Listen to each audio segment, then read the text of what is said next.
Abrimos agora as portas de uma verdadeira sala de aula da clínica psicanalítica para mergulhar naquela que é, sem sombra de dúvida, a obra mais importante já escrita sobre a mente humana.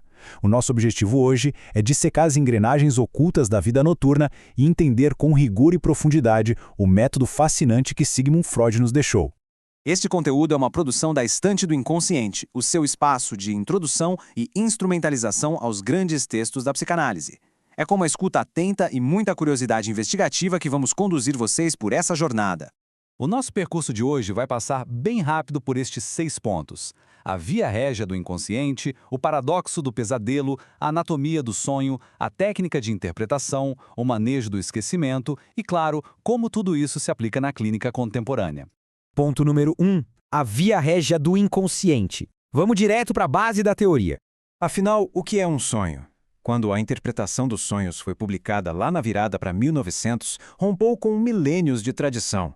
De repente, o sonho deixou de ser visto como um recado místico dos deuses, sabe? E, ao mesmo tempo, Freud provou que ele também não é só um espasmo cerebral ou uma confusão neurológica sem sentido, que era o que a medicina da época jurava de pés juntos. Existe uma lógica impecável por trás de toda aquela aparente desordem noturna.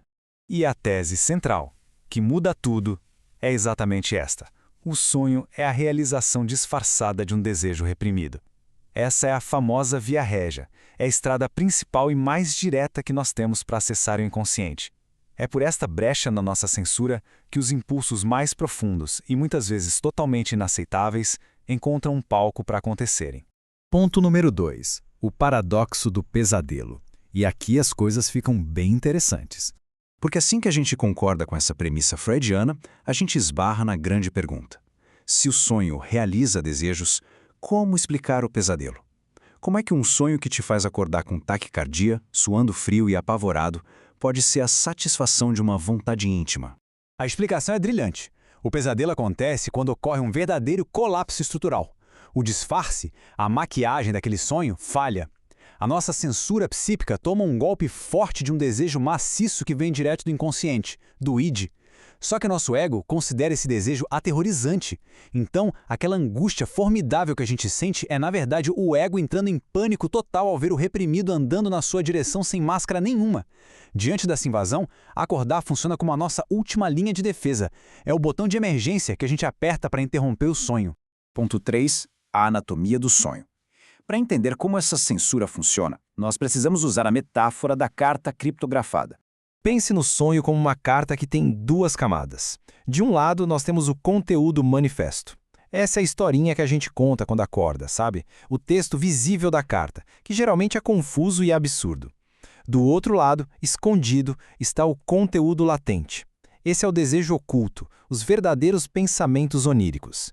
O trabalho de análise é justamente fazer a viagem de volta, partir do manifesto para descobrir o latente. E quem faz essa codificação toda é o que a gente chama de trabalho do sonho. É como se fosse um inspetor da alfândega dentro da sua mente. Ele exige que qualquer desejo obscuro vista uma fantasia complexa, um disfarce pesado, para conseguir burlar a censura e não perturbar o seu sono.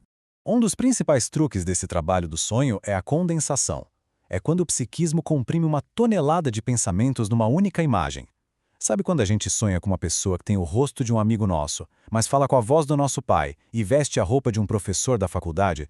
Pois é, isso é a condensação em estado puro. Tudo se funde num só elemento estrutural. E o parceiro da condensação é o deslocamento. Se um comprime, o outro desvia.